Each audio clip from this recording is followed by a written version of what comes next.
that. But I am going to start with that same drawing. I've never used this before. Video? I'm not going to label this at all. I'm going to put in pyloric and cardiac. And then this first part of the small intestine. The first part of the small intestine was the duodenum, then the jejunum, then the ileum. They all have the same function. They all have pretty close to the same structure. But if you were to cut this tube open, we would find inside that it's ribbed.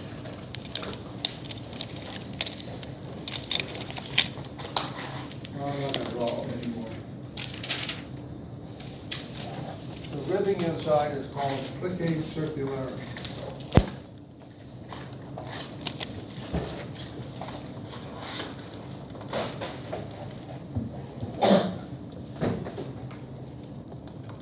Plicae circularis.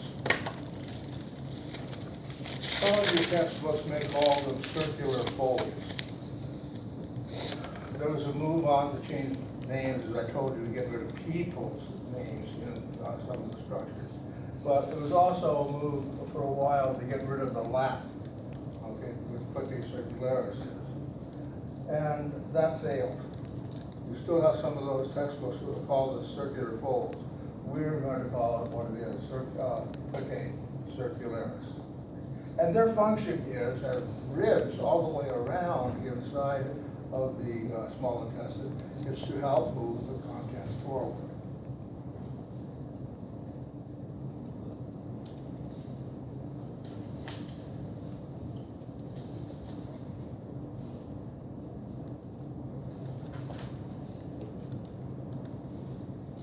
Help to move the contents. Now we're going to get sloppy. The jejunum and the ileum models are just as sloppy. We're going to end it over here, on this side. All of this then is small intestine. I haven't drawn in the pancreas because what we have from yesterday is sufficient. This is jejunum and ileum.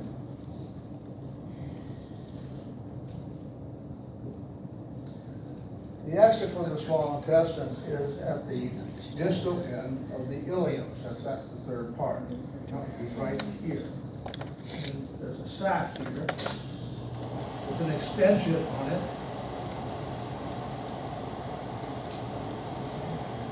Would you draw that first?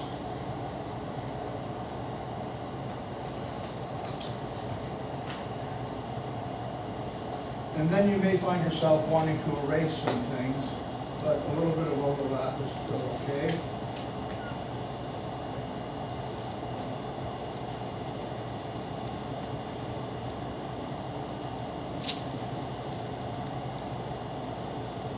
As I go up, I'm making pouches.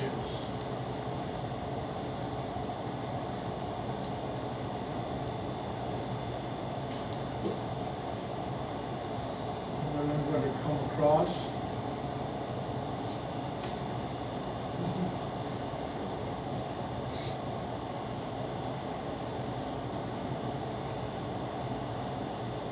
And down.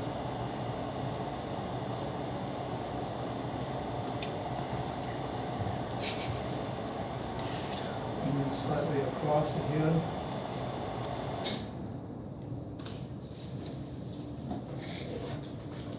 And then finally down to the rectum. Now, I'm going to go back, because I can do it. You don't have to do this. Where I overlapped, I'm going to get rid of the overlap.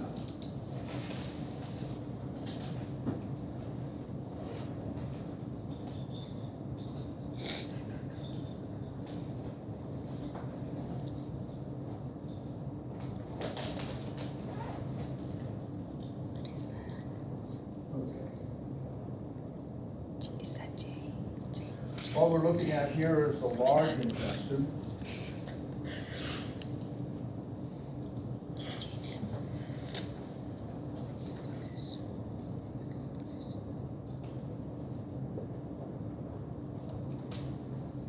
Just as correctly called the colon. The function of the large intestine no longer is the same as the small intestine. The small intestine's function was mechanical, chemical digestion and absorption of nutrients. Not so for the large intestine. The large intestine compacts waste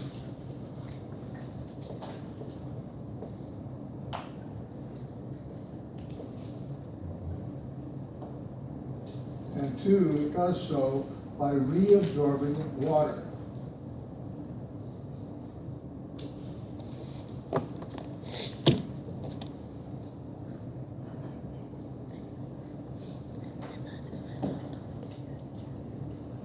If you're hungry and you see a meal coming, it's in front of you, okay?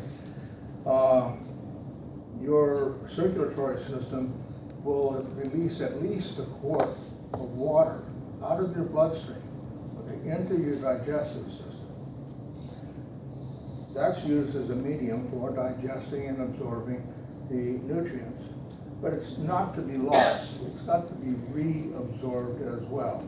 And that job is for the large intestine to do. Reabsorption of water.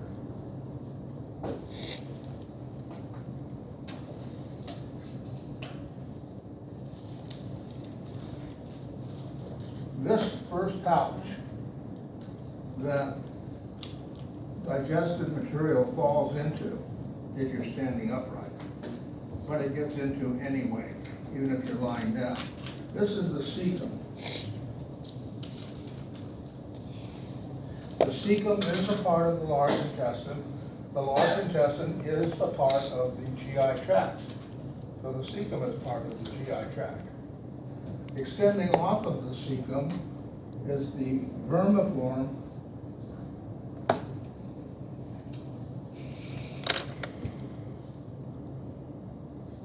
Vermiform means worm-like appendix.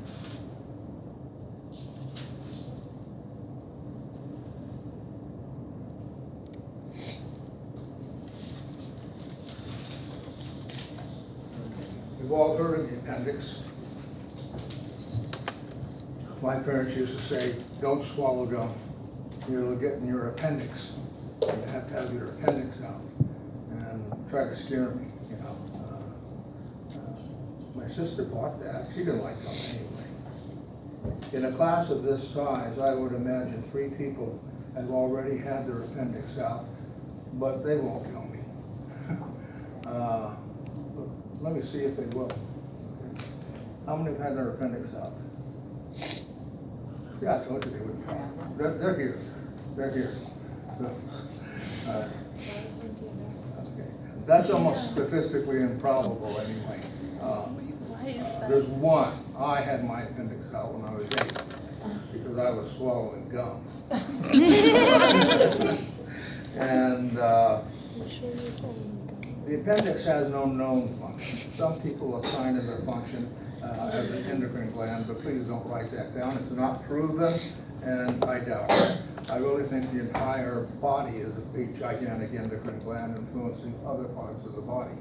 Yet, if you look at the endocrine chapter, we just have 15 or 20 listed.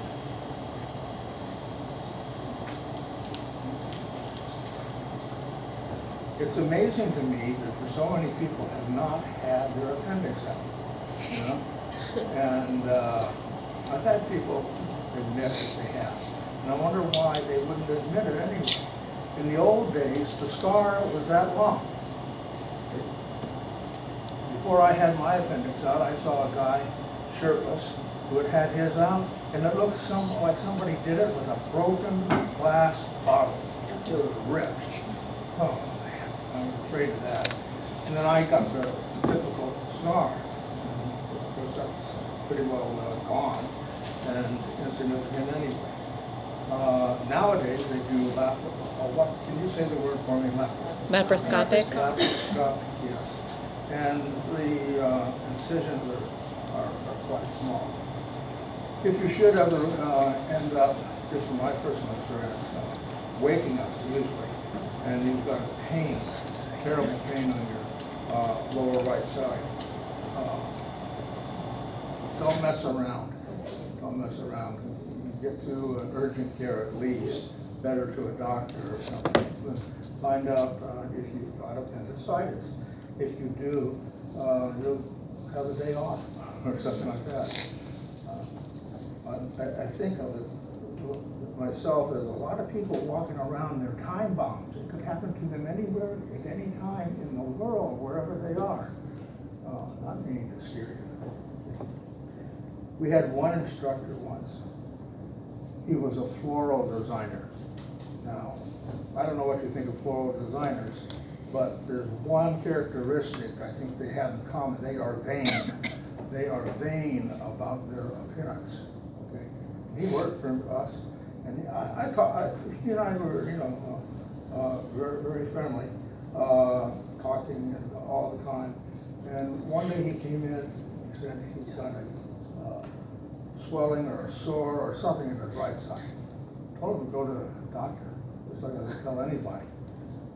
But he had a class that night. This was middle of the afternoon or so. He's waiting around until the 7 o'clock class at night in floral design. No, I said, you go to the doctor. Okay, take the day off. And he didn't. He didn't. He went to the class and suffered the whole way through. And after the class, he went to the emergency room, and it was too late. It burst. And when it bursts, that's what I'm saying. Don't let that happen. Get over there and get it checked out. When it bursts, they open you up from here to here. They've got to clean out the entire abdominal cavity from all the bacteria and stuff. Don't let that happen.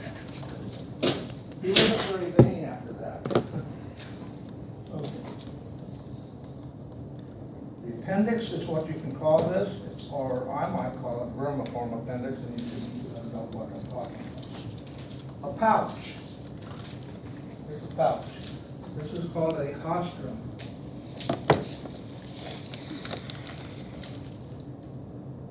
Ostrum is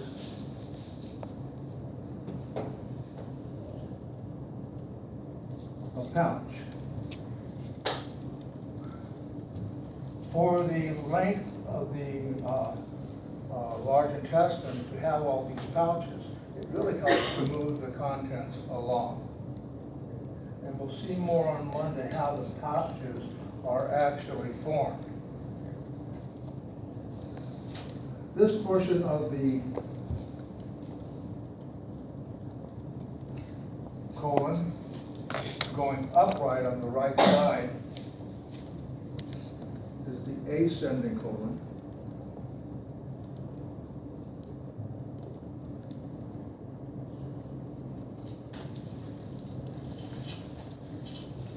Part 2, we're going to put here, going across this way. This is the transverse colon.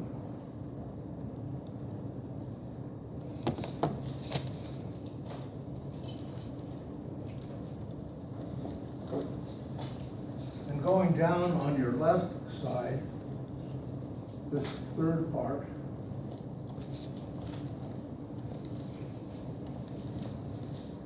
is the descending colon.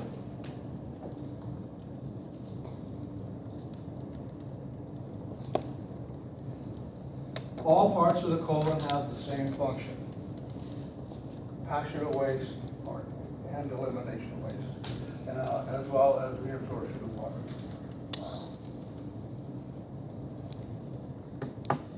At the top of the ascending colon, we're going to have a sharp turn into the transverse colon. And this area in here,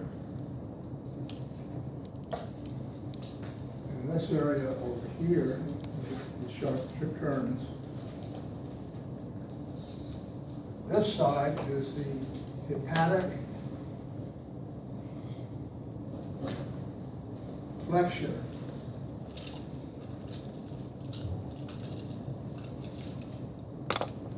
Tympanic because it's near the liver. Flexure because that's what it's doing, it's flexing. On the other side, this sharp curve is the splenic.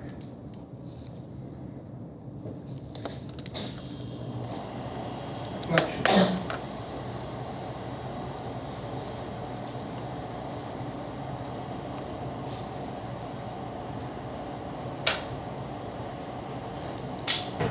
Finally, at the bottom of the descending colon, the colon moves into the pelvic area and through the pelvic rim. This last little bit of the colon is the sigmoid.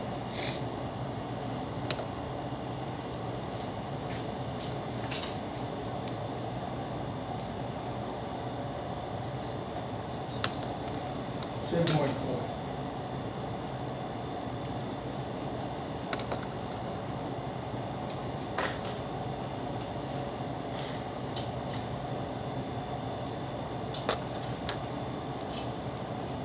Okay, that's all I'm going to do for lecture today. I wanted to give you some more extra time if I could. The reason I asked to have these brought out, some of you have used this and some have not. Some have used this one, heavy, and yet when you look at it, some have not. There's a third arm. Look in front of you. Where's that third arm? You see it? The third arm is the one I used when we